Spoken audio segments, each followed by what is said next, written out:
The stars have always been patient teachers. They burn for billions of years, indifferent to the civilizations that rise and fall beneath their ancient light, unconcerned with the empires that claim dominion over the void between them. I have watched 17 species discover faster than light travel. I have witnessed 9 of them burn themselves to extinction within 1,000 years of that discovery. The stars continued burning. They always do. My name is Keth-Varas, and I am old. Not old by the standards of my people. I have seen only 4,000 rotations of our homeworld around its dying sun, but old enough to remember when the Ascendancy was young, when we first reached out our hands and found that the galaxy was ours for the taking. Old enough to remember when we believed ourselves eternal. I sit now in what remains of the observation deck of the Eternal Vigilance, watching the stars drift past viewports cracked by weapons that should not exist.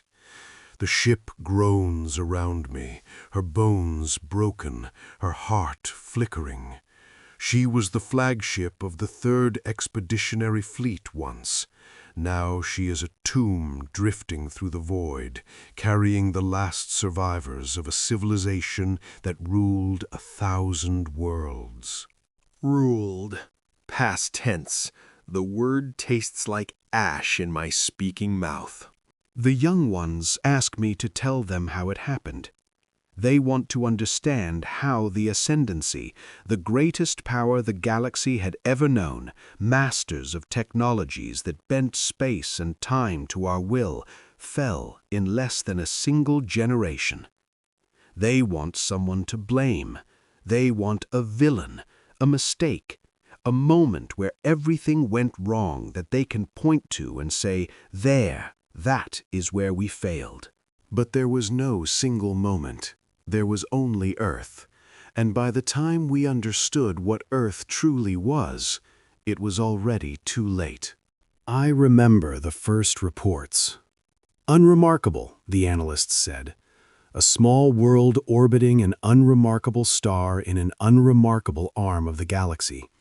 Its dominant species had only recently, by our standards, discovered how to split atoms, and they had immediately used that knowledge to build weapons capable of destroying themselves. We laughed at that. What kind of species discovers the power of creation and immediately turns it toward annihilation? Primitives, Grand Admiral Tethbaron declared at the Conclave of Stars. Violent, short-lived, barely capable of reaching their own moon. They will destroy themselves within a century. Mark them for observation only. They are not worth the resources of conquest. The conclave agreed unanimously. I was there. I voted with the others. We had more pressing concerns. The hegemony of Keth was expanding aggressively along our spinward border, and the Machine Collective had begun probing our defenses in the outer reaches. Earth was a footnote in a report that no one would remember. That was 247 years ago by Earth's reckoning. A single lifetime for them, a moment for us. The humans did not destroy themselves. I do not know if that makes them wise or simply stubborn. Perhaps both, perhaps neither. I have studied them extensively in the years since. It is all I can do now, study and remember and try to understand, and I still cannot fully grasp their nature. They are contradictions wrapped in contradictions, violence and compassion intertwined so deeply that I cannot tell where one ends and the other begins. They reached their first neighboring world within decades of our dismissal. Then the next, then the next. They spread through their solar system like a fever, building and adapting and surviving in environments that should have killed them. They lived in the vacuum. They lived in crushing pressure. They lived in temperatures that would freeze or boil any other species we had encountered. Adaptable, the revised reports said. Concerning rate of technological advancement. Recommend continued observation. But we did not truly observe. We glanced. We noted. We filed reports and moved on to matters we considered more important. The hegemony war consumed our attention for decades, and by the time it ended in our victory, the humans had built their first interstellar vessel. It was ugly, primitive by our standards, a crude thing of metal and fusion fire that crawled between stars at a fraction of light speed. Their crew would grow old during the journey, old by their standards, which meant they would age perhaps 30 or 40 years before reaching their destination. We found this quaint. We found this sad. We did not find it threatening. The ship was called the Endeavor. I have learned that word since. It means to try, to attempt, to strive towards something uncertain. Humans name their vessels after concepts rather than victories or honors. I did not understand this then. I understand it now. The Endeavor reached Proxima Centauri after a journey of 23 years. Its crew had aged, some had died, others had been born during the voyage.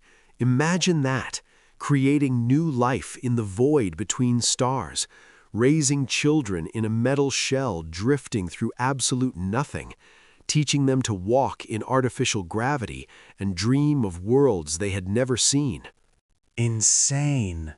Magnificent. Both. They found a world there that was not quite habitable, too cold, too irradiated, the wrong atmospheric composition.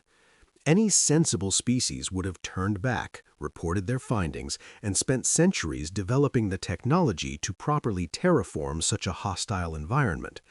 The humans stayed.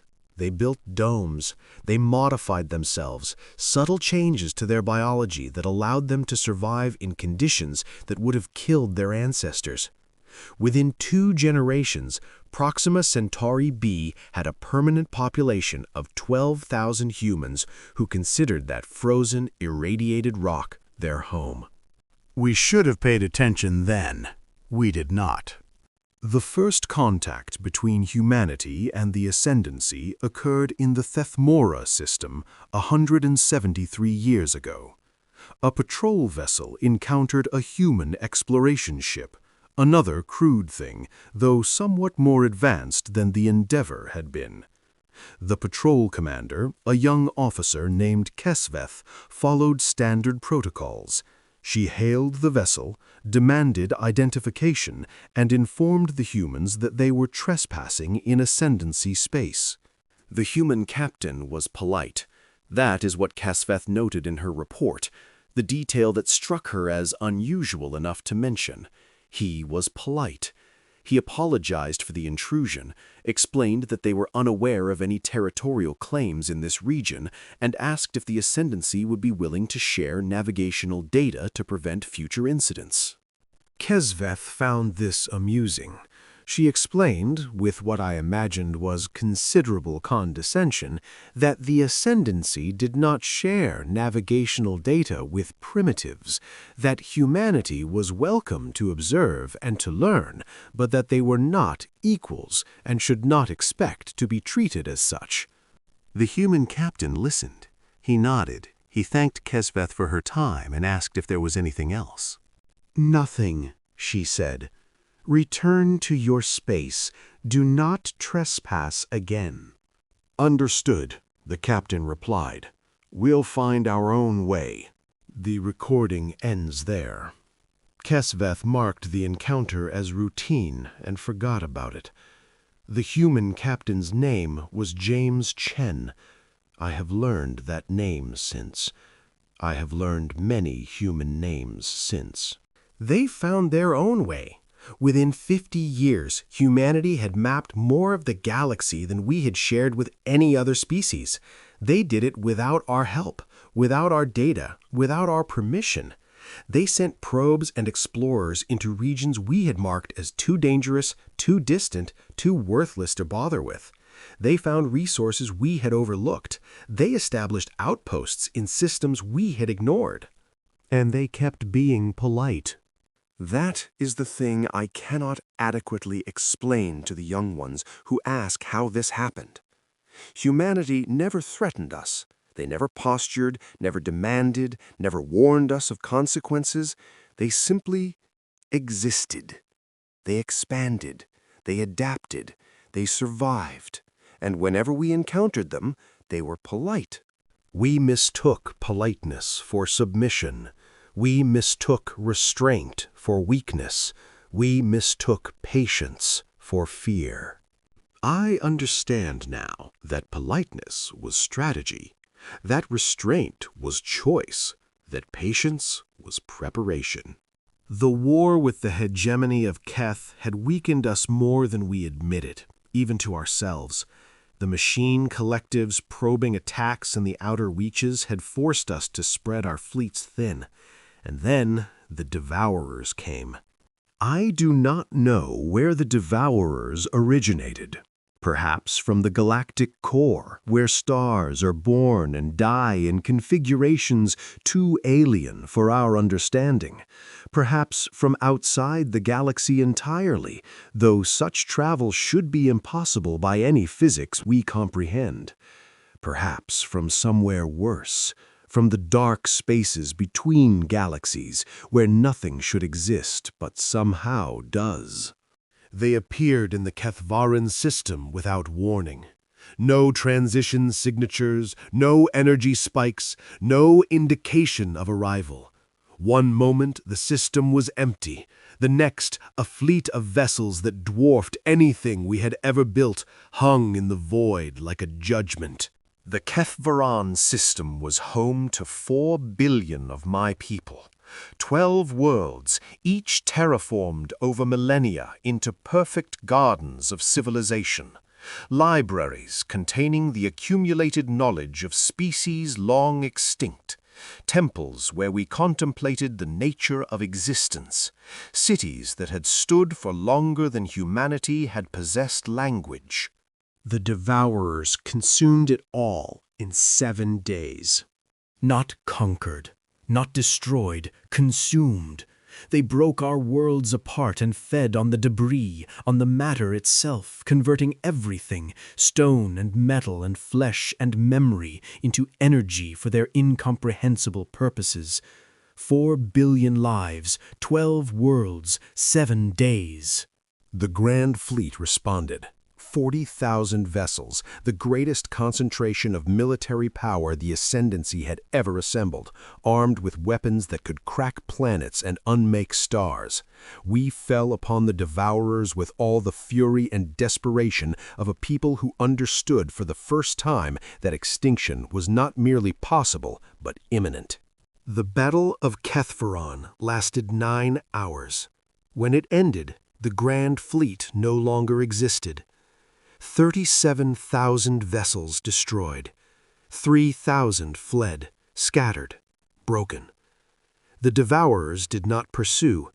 They did not need to. They simply moved to the next system and began feeding again.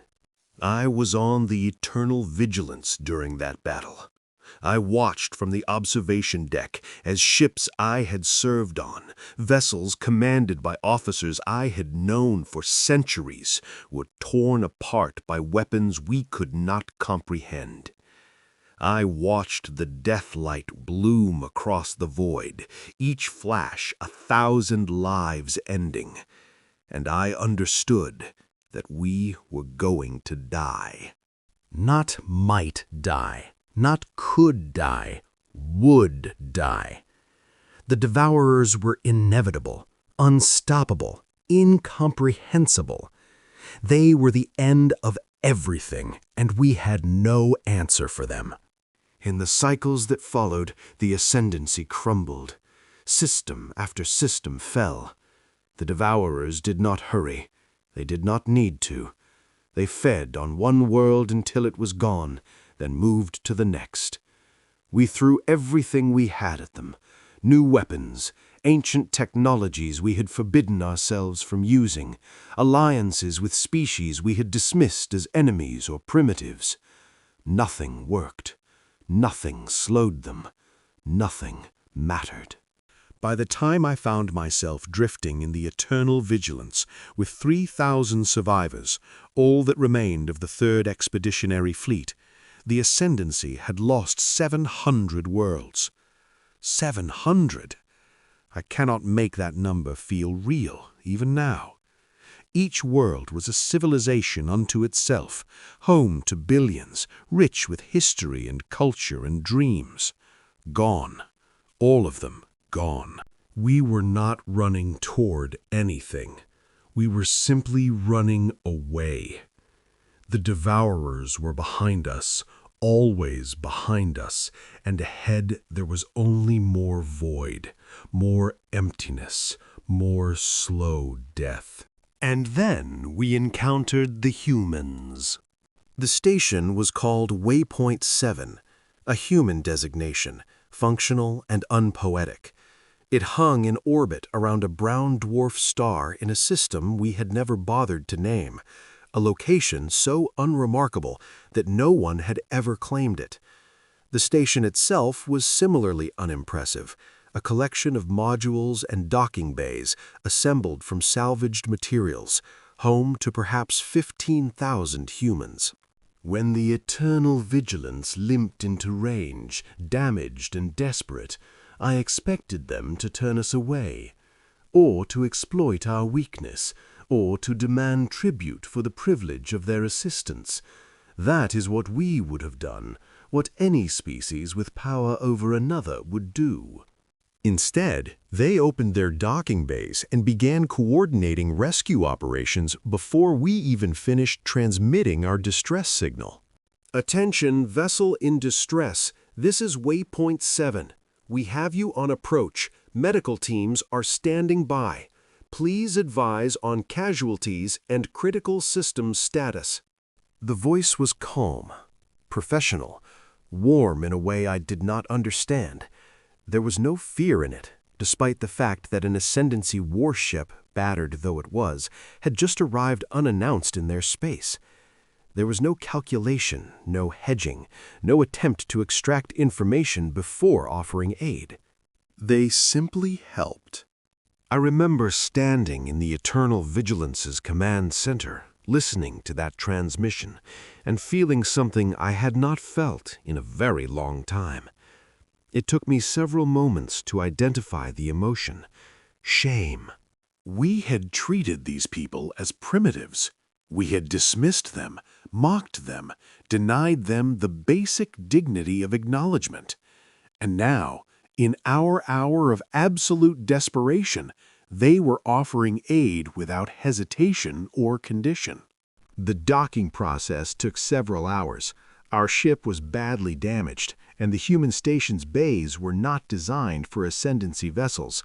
They adapted, they improvised, they used cutting torches and emergency seals and techniques that no proper engineer would have approved of, and somehow they made it work.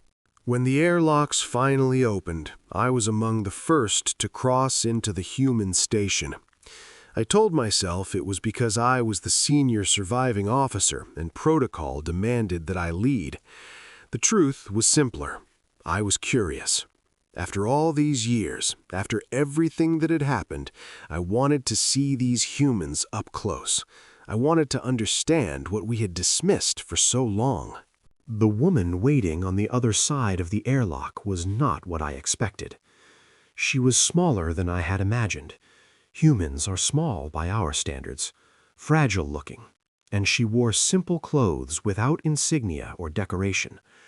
Her hair was gray, her face lined with age, her eyes the color of a sky I would never see again. Welcome to Waypoint 7, she said. I'm Administrator Sarah Okonkwo. You're safe here. Safe? The word seemed absurd. Nowhere was safe. The devourers were coming, had been coming for years, would continue coming until everything was consumed. Safety was an illusion, a memory, a lie we told ourselves to keep functioning. "You cannot guarantee that," I said. My voice was harsher than I intended. Exhaustion and grief had worn away my diplomatic training. Nothing is safe. Nothing will ever be safe again. Sarah Okonkwo looked at me for a long moment. Her expression was not offended or defensive. It was patient, understanding, as if she recognized something in my words that went deeper than their surface meaning. "You're right," she said quietly. "I can't guarantee permanent safety, but I can guarantee that right now, in this moment, you and your people will be cared for. That's something. That's a start." I did not know how to respond. In all my years of diplomacy, I had never encountered an approach so direct and so gentle at the same time. She was not challenging me or condescending to me. She was simply acknowledging my pain while refusing to let it prevent action. "Come," she said. "Your wounded need treatment. Your people need food and rest. We can discuss larger matters later when you've had time to breathe." Time to breathe. I had not breathed, not truly, in months, perhaps longer. The humans of Waypoint 7 cared for us. There is no other way to describe it. They tended our wounded with medical knowledge that was cruder than ours, but applied with expertise and compassion. They fed us, adjusted their nutritional synthesizers to approximate our dietary needs. They gave us quarters, small by our standards, but private and secure. They asked nothing in return. I spent the first several days simply observing them. I told myself I was gathering intelligence, assessing their capabilities, determining whether they could be useful in the war against the devourers. But that was not entirely true. I was trying to understand them, trying to reconcile what I was seeing with everything I had believed about humanity. They worked constantly. That was the first thing I noticed. Humans do not seem capable of stillness. They are always doing something, repairing, building, modifying, creating. The station was a testament to this restless energy. Nothing was standardized, nothing was elegant, but everything worked. They had built a functioning civilization from scraps and salvage, from pieces that should not have fit together.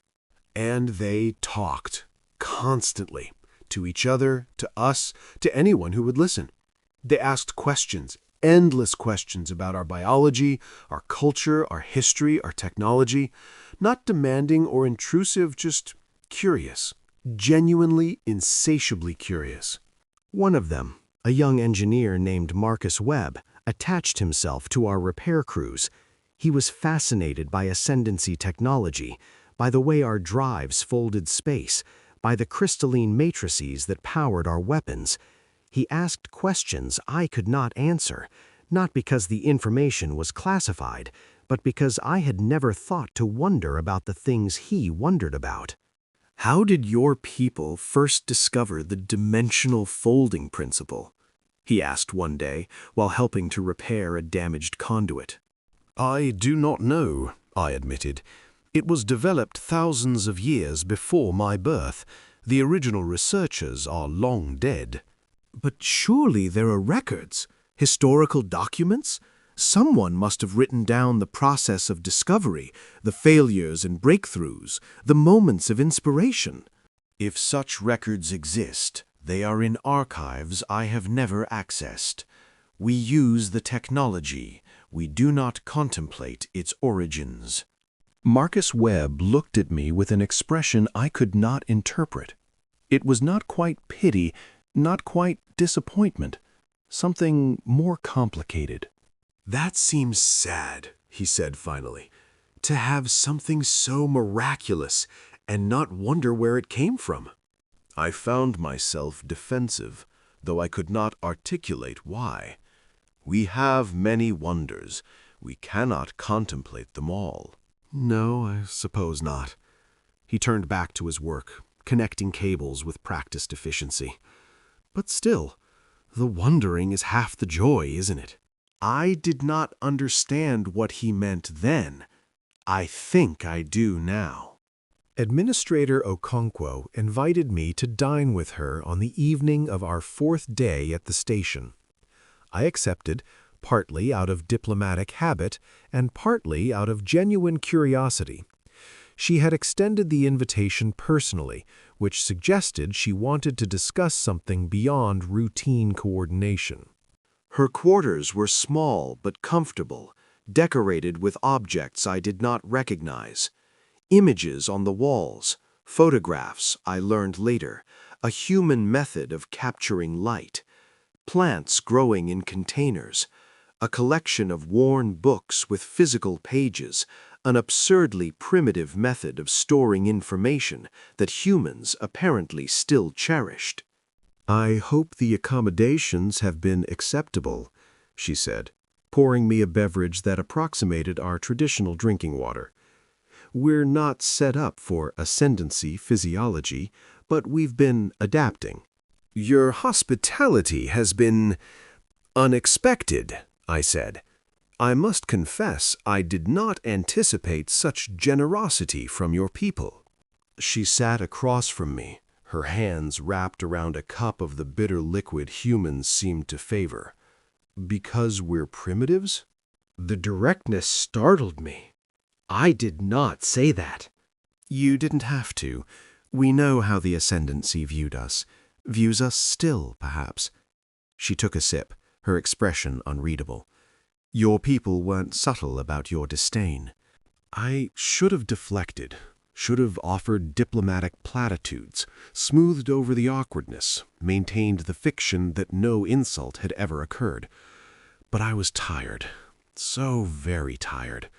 And there was something about this woman, her calm, her directness, her absolute lack of pretense, that made deception feel both pointless and shameful. "No," I said. "We were not subtle, and we were wrong." She studied me for a long moment, then nodded. "Thank you for saying that. It's more than I expected." "You expected us to maintain our arrogance even in desperation?" "I expected you to maintain it, especially in desperation. Desperate people often cling to their certainties hardest when those certainties are crumbling." She set down her cup. "Tell me about the Devourers. Not the official reports. We've received those through the galactic networks.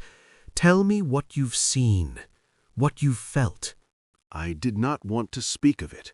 The memories were too raw, too close to the surface.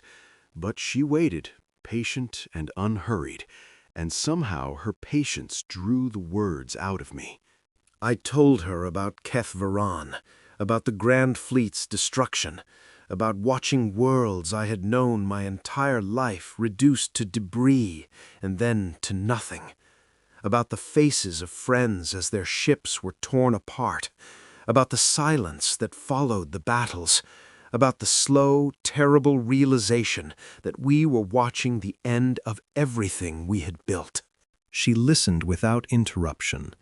Her expression changed as I spoke, not theatrical distress or performative sympathy, but something deeper and quieter. Recognition, perhaps. Understanding. When I finished, I expected her to offer empty comfort or pivot to strategic discussions. Instead, she was silent for a long moment, and when she spoke, her voice was soft. "We have a history like that," she said. "Not the same, nothing is ever the same, but similar enough. Wars that killed millions, plagues that emptied continents. We have seen extinction close enough to touch it, more than once. And yet you survived." "We survived." She met my eyes, and there was something in her gaze that I had not seen before. Not pity, not pride, something older, and harder and more complex. We almost didn't, several times, but we survived, and we remember. Remember what? Everything, every failure, every atrocity, every moment where we chose wrong and paid in blood. We remember because forgetting would mean losing the lessons, and we cannot afford to lose the lessons. She paused. The Devourers are coming here, aren't they? Eventually. That's why you were fleeing in this direction. There was no point in lying. Yes, perhaps months, perhaps longer. But eventually, yes, they will come here. They will consume this station and everything in this sector. And then they will continue, until there is nothing left. Then we'd better start preparing. Her calm was astonishing. I had just told her that an unstoppable force of cosmic destruction was approaching, that everything she had built would be annihilated, that every person on her station was living on borrowed time. And her response was to speak of preparation. You do not understand, I said. We threw the Grand Fleet at them. 40,000 ships, the greatest military force the Ascendancy has ever assembled. They destroyed us in 9 hours. Preparation is meaningless. There is no preparing for the end of everything. Sarah Okonkwo looked at me, and she smiled. It was not a happy smile. It was too worn, too weighted with knowledge for that. But it was not a smile of despair either. It was the smile of someone who had heard these words before, in different contexts, from different voices, and had learned to see past them. With respect, she said, your people have been controlling the stars for a long time. You've forgotten what it means to face something bigger than yourselves. You've forgotten how to be small. I do not understand. I know. She stood, moving to the window that looked out on the stars. Humanity spent most of its existence being small, prey animals on a dangerous world, surrounded by predators bigger and stronger and faster than us. We survived not because we were the strongest, but because we were the most stubborn, because we refused to accept that the universe's indifference was the final word. She turned back to face me. Your people have been on top for so long that you've forgotten how to fight from below. You've forgotten how to be desperate without being hopeless. That's not a criticism. It's just what happens when you're powerful for too long. You lose the skills that weakness teaches. And humanity has these skills? We've never had anything else. She walked to a small table where a device I did not recognize was resting. I've been in contact with Earth since you arrived, with the other human colonies. We've been sharing information, analyzing what we know about the Devourers, coordinating. Coordinating for what? You have no fleet. You have no weapons that could threaten them. You have nothing that we did not have, and we had everything, and it was not enough. We have something you never had. She activated the device, and the room filled with holographic displays, star charts, ship schematics, communication logs, streams of data flowing faster than I could follow. We have each other, all of us, united, and we have never in our entire history actually tried. I did not understand then. I understand now. The days that followed were a revelation. The humans of Waypoint 7 continued to care for us, continued their routines of repair and maintenance in daily life. But beneath the surface, something was changing. Messages were being sent and received constantly. Ships began arriving, small vessels at first, then larger ones. Supplies were being stockpiled, personnel transferred. Plans discussed in meetings I was not invited to, but could sense happening around me. I asked Marcus Webb about it one morning as he worked on a modification to our ship's damaged sensor array. He was quiet for a moment before answering. There's a vote, he said, back home, in all the colonies, about whether to intervene. Intervene in what? Our war? You cannot win our war. No one can. Maybe not. He connected a cable, tested the connection, nodded with satisfaction. But we can choose whether to try. That's being decided right now. Decided by whom? Everyone. He looked at me with an expression I could not read. Every adult human gets a voice. That's how we do things. Big decisions, existential decisions, everyone votes. Everyone owns the outcome. I struggled to comprehend this.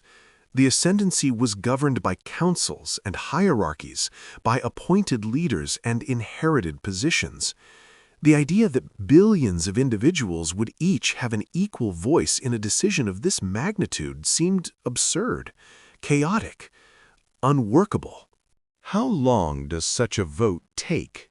A few days, sometimes a week for something this significant. People need time to think, to discuss, to understand what they're agreeing to. He paused. The preliminary results are coming in. It's not looking close. Not close to what? To no. He smiled. A strange, almost fierce expression. Humanity doesn't like bullies. Never has. Something eating its way through the galaxy, destroying civilizations without reason or mercy. That's the kind of thing that makes us collectively angry.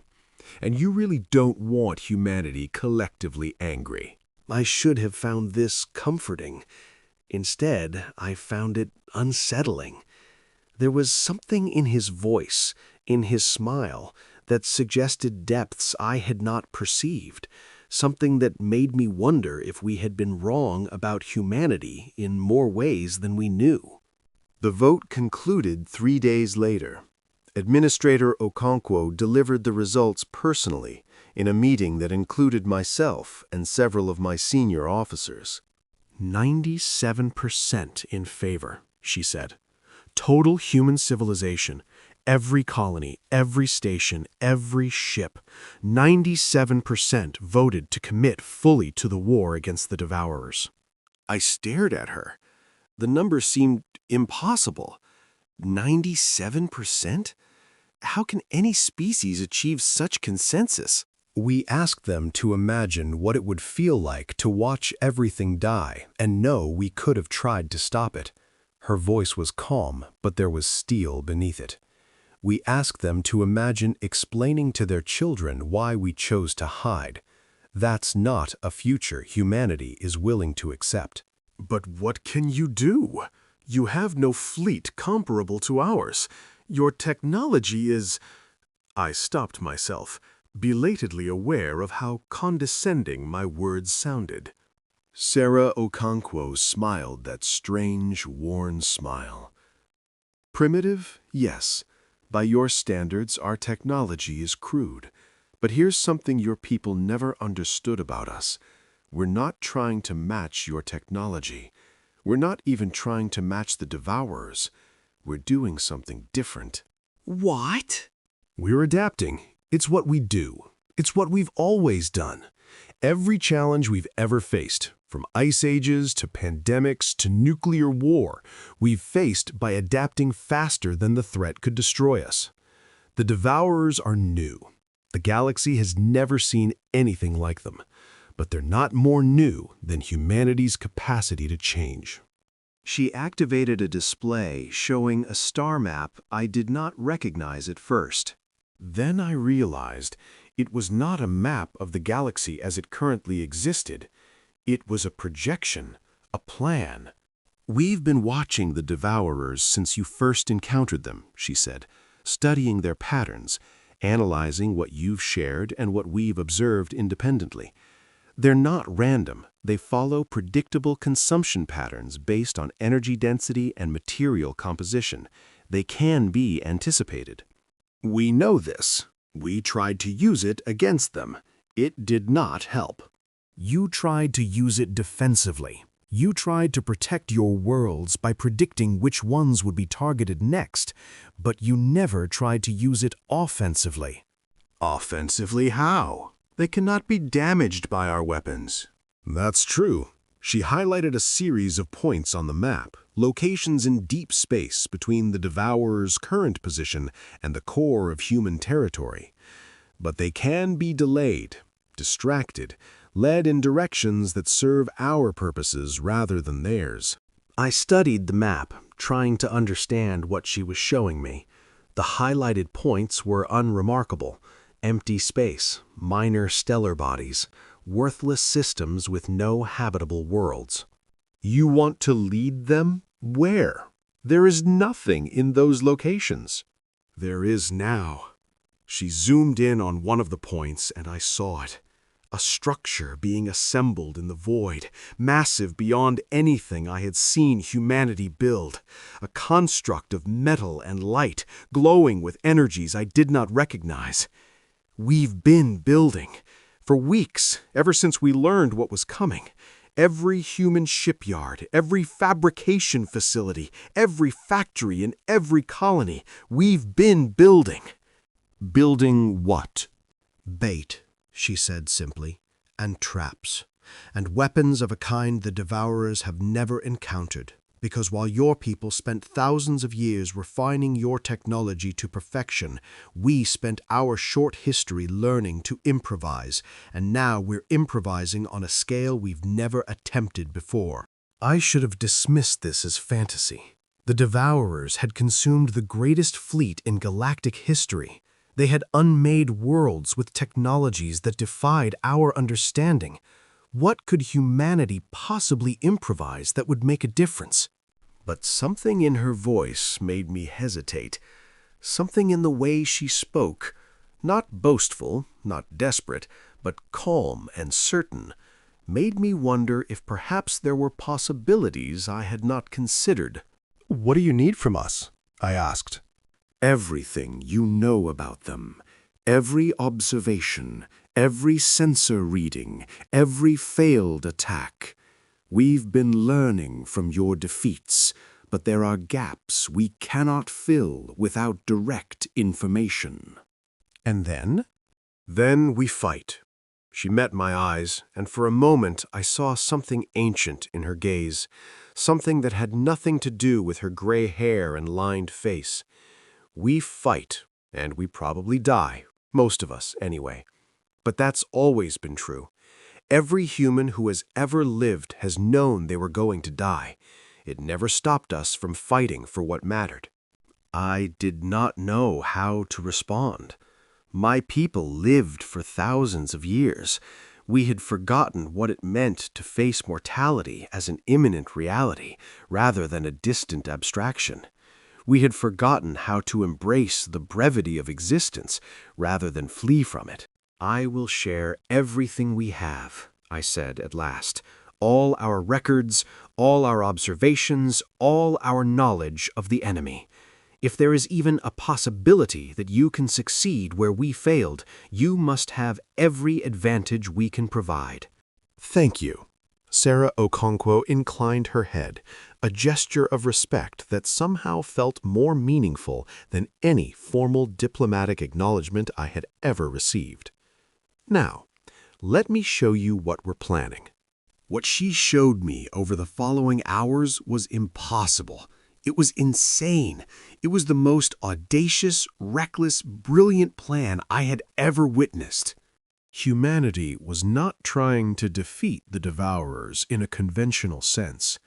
They understood, as we had learned too late, that direct confrontation was futile. Instead, they were attempting something far more complex. They were trying to contain them. The constructs being built in deep space were not weapons. They were projectors, devices that could simulate the energy signatures of worlds far richer than anything that actually existed. The Devourers, humanity had determined, were drawn to high energy concentrations. They fed on matter and energy, and they followed the largest sources with something that resembled instinct. The human plan was to lead them in circles, to create phantom targets that would draw them away from populated space, buying time. Not infinite time. The devourers would eventually realize they were being deceived, but enough time for the second phase of the plan. The second phase was even more audacious. Humanity had been studying the devourers' consumption process, and they had noticed something that we had missed. The devourers were not perfectly efficient. As they consumed matter and converted it to energy, a portion of that energy was radiated into subspace, waste heat from a process that was unimaginably destructive but not quite perfect. Humanity was building collectors, devices that could harvest that radiated energy, store it, amplify it, and then return it. You want to use their own energy against them? I said, struggling to comprehend the scale of what she was proposing. Not against them, through them. Administrator Okonkwo highlighted a theoretical model showing energy flows I could barely follow. The devourers are vulnerable to their own consumption process. They have to be, or they couldn't function. Their internal systems are calibrated to handle the energy levels they generate through feeding. But if that energy was suddenly multiplied, amplified, fed back into them faster than they could process it, You would overload them. That's the theory. We won't know if it works until we try. And trying means getting close enough to their main fleet to deploy the feedback devices, which means accepting casualties that... She paused, and for the first time her composure flickered. That will be significant. How significant? Projections vary. Best case, 40% of the deployed fleet. Worst case, total loss. Most likely somewhere in between. I struggled to process this. The humans were proposing to sacrifice half or more of their military capability on a plan that might not even work. They were volunteering to die by the millions on the chance, not the certainty, but the chance that they could stop the devourers. Why? I asked. Your people are not directly threatened yet. The devourers have consumed Ascendancy worlds, not human ones. You could flee, establish colonies in distant regions, survive for centuries before they reached you. Why sacrifice your people for a war that is not yours? Sarah Okonkwo was silent for a long moment. When she spoke, her voice was quiet. Because it is ours. Every war against annihilation is ours. Every people facing extinction are our people. We learned that lesson a long time ago, and we paid for it with blood beyond counting. She looked at me with eyes that held centuries of human history, all the suffering and survival and stubborn refusal to accept defeat. There's an old saying among my people. First they came for others, and we did not speak out. Then they came for us, and there was no one left to speak. We will not repeat that mistake. We will not watch from safety while civilizations burn. I had no response. In all my years as a diplomat, I had never encountered such a perspective. My people had spent millennia building power so that we would never need to rely on others, never need to trust anyone outside our own borders. The idea of fighting and dying for strangers, for species we had dismissed as primitives, was foreign to everything I understood about how the galaxy worked. But looking at Sarah Okonkwo, looking at the plans her people had developed while we were still reeling from defeat, I began to understand that perhaps we had never understood the galaxy at all. The weeks that followed were a blur of activity. Human ships arrived at Waypoint 7 constantly. Freighters, military vessels, civilian craft modified for combat, vessels so diverse in design that they seemed to belong to a dozen different species. But they were all human, all committed to the same impossible goal. I watched them coordinate with an efficiency that should not have been possible for such a diverse fleet. They did not move as a unified force with perfect synchronization and identical tactics. They moved as a swarm, each vessel adapting to circumstances, filling gaps, responding to changes without waiting for orders. It was chaos, but it was also something more than chaos. It was chaos with purpose. I asked Marcus Webb about it one day as we watched a particularly complex formation drill from the observation deck. How do your people achieve such coordination without central command? He considered the question. We train for it. Every human pilot, every captain, every crew member, they're all taught to think independently within a shared framework. We establish objectives and constraints, and then we let people figure out how to achieve them. It's messy, sometimes it fails, but when it works, he gestured at the ships dancing through the void. When it works, it's impossible to predict and impossible to counter. Your enemies cannot anticipate your tactics because even you do not know what your tactics will be until the moment of battle. Exactly. The Ascendancy fought with precision, every ship in perfect formation, every tactic refined over centuries. It was beautiful, but it was also predictable. The Devourers learned your patterns and adapted. They won't be able to do that with us, because we don't have patterns.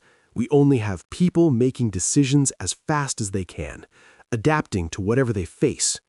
I thought about the Grand Fleet's destruction, the elegant formations torn apart by an enemy that simply refused to behave as expected.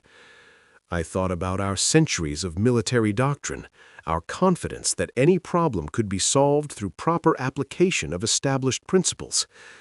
I thought about how wrong we had been. You may still fail, I said. The Devourers are not like any enemy you have faced. They are not like any enemy anyone has faced. We know.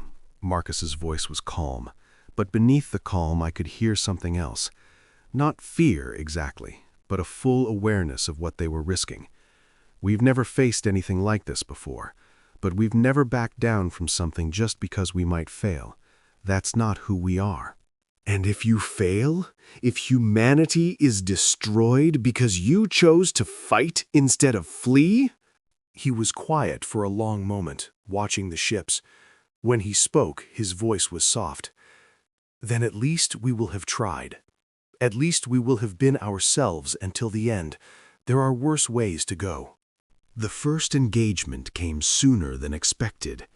The Devourers had accelerated their consumption of the remaining Ascendancy worlds, perhaps sensing that their prey was organizing resistance. They emerged in a system called Valanthos, one of the last major population centers my people still held. 12 billion lives, an ancient civilization, the birthplace of Ascendancy poetry and philosophy, home to libraries containing knowledge accumulated over 10,000 years. The human fleet arrived 7 hours before the Devourers. They deployed the decoy projectors, massive devices that painted the emptiness of space with false signatures, phantom worlds that glowed with the energy the Devourers craved. They positioned the feedback collectors, delicate instruments that would attempt to gather and redirect the very force that had destroyed everything we had built. And they waited. I was on the eternal vigilance, watching from a distance that should have been safe. Administrator Okonkwo had convinced me that my knowledge of the Devourers was too valuable to risk in direct combat. I had agreed, though I knew the real reason she wanted me away from the fighting. She wanted a witness, someone who could tell the story of what was about to happen, regardless of the outcome. The Devourers emerged from whatever impossible space they occupied between moments, their forms coalescing in the void like nightmares taking shape. They were larger than I remembered, or perhaps my memory had tried to minimize them to make them less terrible. Vast geometries of darkness and hunger, moving through space without regard for the laws of physics we had always thought absolute. For a moment, nothing happened. The Devourers oriented on Valanthos, on the 12 billion lives that glowed with life energy like a beacon in the darkness. They began to move toward the planet, and I felt my hearts sink. The human fleet was too small. The decoys were not working. This had all been a futile gesture, a brave but meaningless last stand. Then the projectors activated fully, and the empty space around the Devourers erupted with light. The decoy signatures were immense, far larger than any real world could produce, energy densities that should have been impossible. The Devourers hesitated. For the first time since they had appeared in our galaxy, they hesitated. The phantom signals were too tempting, too rich, too perfect to ignore. Slowly, impossibly, they turned away from Valanthos. They moved toward the decoys, toward the carefully positioned traps that humanity had built for this moment. And the human fleet attacked. Not directly. They knew better than to engage the Devourers head-on. Instead, they harried, probed, tested. They darted in close enough to deploy the feedback collectors, then retreated before the Devourers could respond. They sacrificed ships, dozens at first, then hundreds, to position devices that might not even work. I watched the casualty reports scroll across my screen, and I wept. Each number was a human life, a person who had volunteered to die for a chance at survival. Each flash of destruction was a ship crewed by beings who had families, dreams, futures they would never see. And they kept coming, kept attacking, kept sacrificing themselves with a determination that bordered on madness. The first feedback pulse activated. A collector had gathered enough energy from the Devourer's consumption process, amplified it, and redirected it back into the nearest Devourer form. The effect was subtle at first, a flicker in the creature's impossible geometry, a moment of disruption in patterns that had seemed immutable. Then the Devourer came apart. Not destroy it exactly. Destruction implies a normal physical process. This was something else. The creature's form became unstable, its internal energies cascading beyond its ability to contain them. It convulsed in the void, shedding mass and light and terrible radiation. And then it was simply gone. Not consumed, not killed. Unraveled. The human fleet did not pause to celebrate. They pressed the attack, deploying more collectors, triggering more feedback pulses.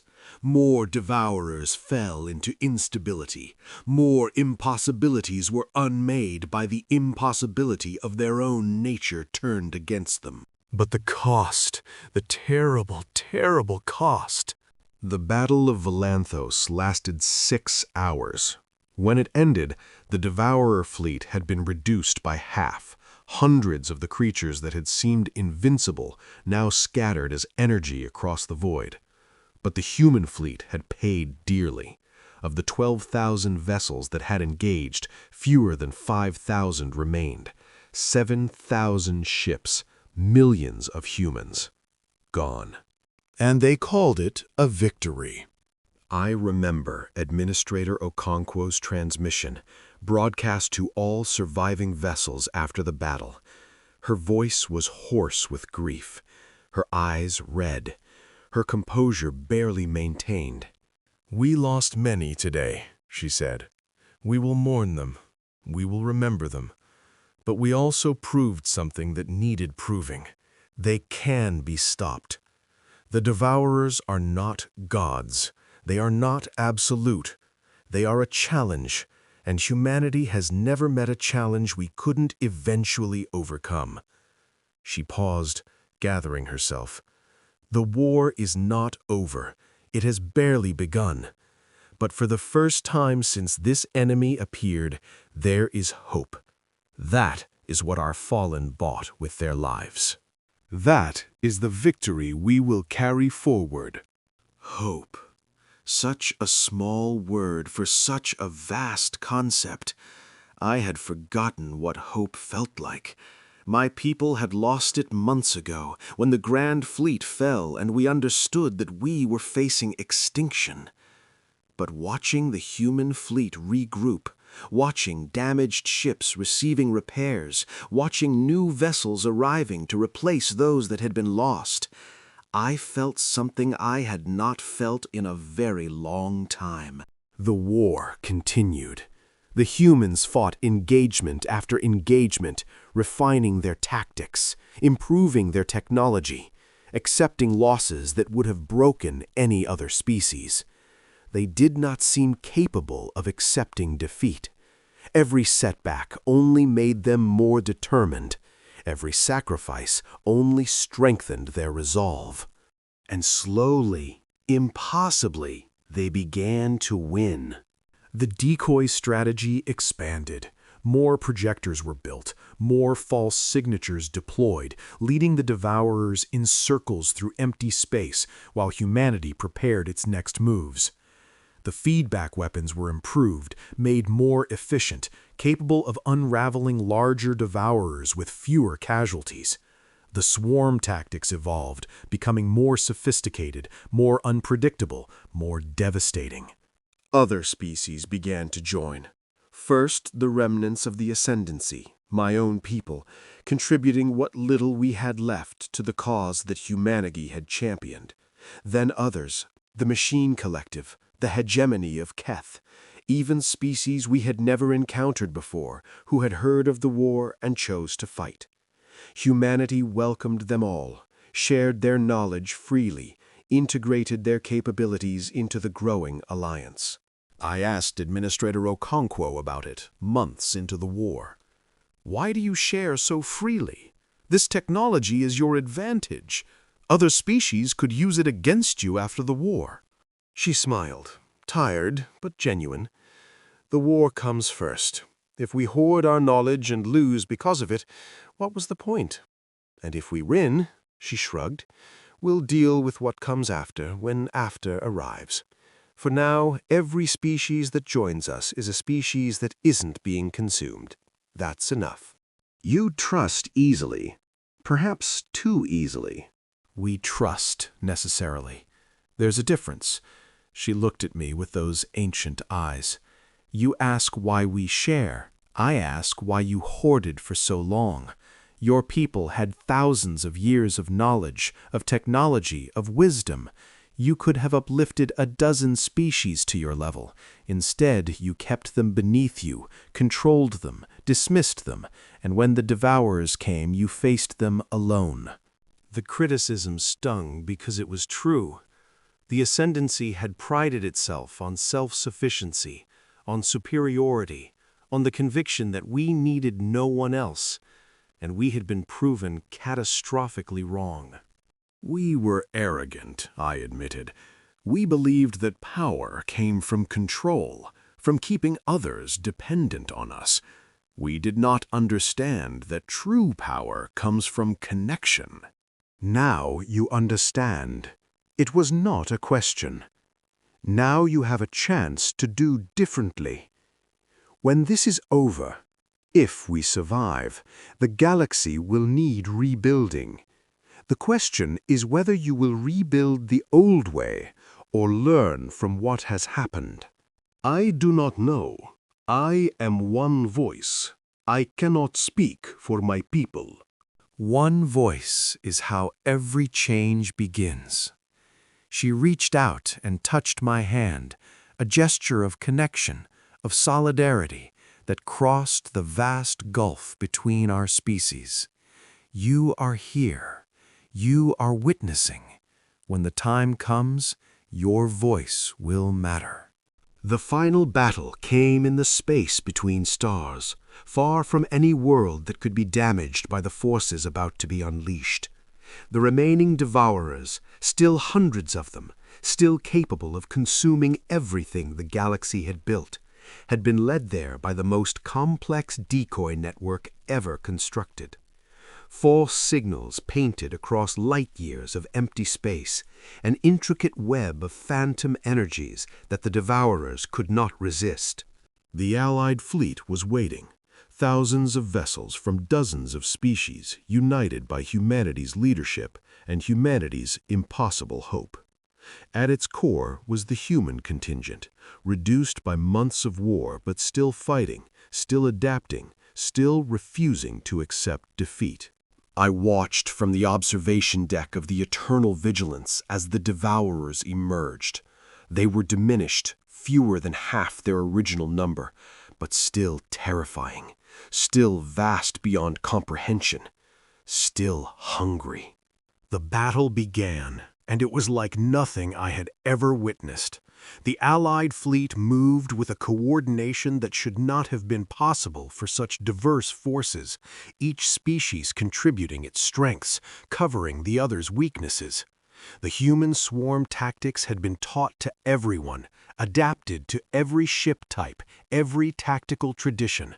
Chaos with purpose, on a scale that defied belief. The Devourers fought back with all their terrible power.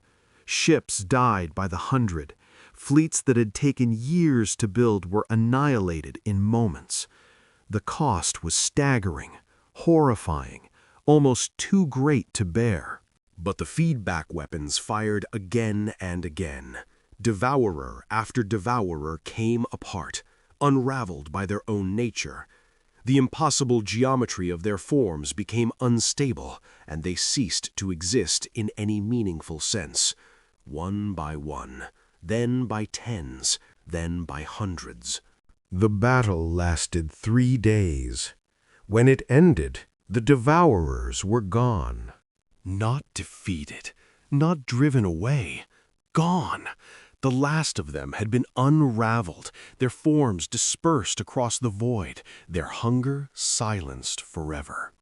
The threat that had consumed hundreds of worlds, killed trillions of sentient beings, brought the greatest civilization in galactic history to its knees. It was over. I stood on the observation deck, watching the debris field that had been a battlefield, and I wept. Not from grief, though I carried enough grief to fill oceans. Not from relief, though relief was washing through me in waves I could barely contain. I wept because I understood, finally, what I had witnessed. Humanity had been dismissed, ignored, treated as primitives by a civilization that believed itself the masters of existence. We had looked at their short lives, their crude technology, their chaotic cultures, and we had seen nothing worth respecting. We had been so wrong. Humanity had not controlled the stars. They had never tried to control the stars. That was the difference we had never understood. While we spent millennia building an empire of control, they spent their brief centuries building something else: community, adaptability, hope. They did not try to control the galaxy. They tried to connect with it, to understand it, to help it survive. And when the darkness came, when an enemy appeared that no amount of control could defeat, it was the ones who had learned to adapt, to cooperate, to face extinction without despair, who saved us all. Administrator Okonkwo found me on the observation deck hours after the battle ended. She stood beside me in silence, watching the stars that her people had helped preserve. "It's over," I said. My voice was hoarse from weeping. "Truly over." "This war is over," she agreed. "Others will come. They always do. Your people will face them too? We'll face whatever comes. That's who we are. She turned to look at me, and there was something in her eyes that I had not seen before. Not quite peace, but something close to it. Will your people stand with us? Not under us, not controlled by us. With us. I thought about everything I had witnessed. The sacrifices, the courage, The stubborn, impossible refusal to accept defeat. I thought about what my people had been and what we could choose to become. Yes, I said, we will stand with you. We will learn from you. And perhaps, in time, we will become something better than we were. She nodded, accepting my words without ceremony or celebration. That was the human way, I was learning. They did not require grand gestures or formal declarations. They simply moved forward, building, connecting, surviving. The stars are different now, I said, looking out at the vast expanse of light that had nearly been consumed. They feel different. They're the same stars they always were. We're the ones who are different. She smiled, tired but warm. That's always how it works. The universe doesn't change. We do. And then we change the universe. I understood then, truly understood, the meaning of what had happened. The Ascendancy had controlled the stars for millennia, or believed we had. We had claimed dominion over vast stretches of the galaxy, had dictated terms to lesser species, had built an empire on the assumption that power meant control, and control meant power. But we had never controlled anything, not really. We had simply been fortunate enough to face challenges within our capacity to meet. When a challenge arose that exceeded that capacity, our control proved illusory. Our power crumbled like sand before the tide. Humanity had never tried to control the stars. They had only ever tried to survive among them, to adapt, to persist, to face whatever came with the stubborn, terrible, magnificent determination of a species that had clawed its way up from extinction more times than they could count. We controlled the stars until Earth arrived, until a species that had never sought control showed us what real strength looked like, until the primitives we had dismissed taught the masters of the galaxy what it truly meant to be powerful. Power was not control. Power was endurance. Power was adaptation. Power was the willingness to face annihilation and choose to fight anyway, not because victory was certain, but because the fight itself mattered. Humanity had that power, had always had it. We simply could not see it because we were looking for the wrong things. Now we see. Now we understand. Now we stand together under stars that will burn for billions of years more, long after all of us are gone. And perhaps that is the greatest lesson humanity taught us. We are small. We are brief. We are fragile sparks in an infinite darkness. But sparks, when they come together, can start fires that light the universe. This is Kethvaras, last of the Ascendancy historians, setting down these words for whatever comes after.